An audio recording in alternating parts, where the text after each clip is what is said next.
ఓటీటీలోకి సరిపోదా శనివారం. అవును, ఈ నెల 26వ తేదీ నుంచి ఓటీటీలో సరిపోదా శనివారం ప్రసారం కానుంది.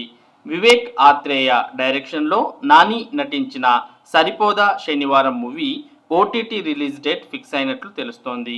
ఈ నెల 26వ తేదీ నుంచి తెలుగు, తమిళ్, కన్నడ, మలయాళం, హిందీ భాషల్లో నెట్ఫ్లిక్స్లో స్ట్రీమింగ్ కానున్నట్లు సమాచారం.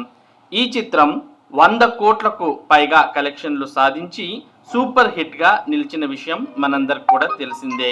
హీరోయిన్గా ప్రియాంక మోహన్, విలన్ పాత్రలో ఎస్జే సూర్య మెప్పించారు. మరి ఎంతకాలంగానో మీరంతా ఎదురు చూస్తున్నటువంటి సరిపోదా శనివారం చిత్రం ఈ నెల 26వ తారీఖు నుంచి నెట్ఫ్లిక్స్లో వీక్షించండి.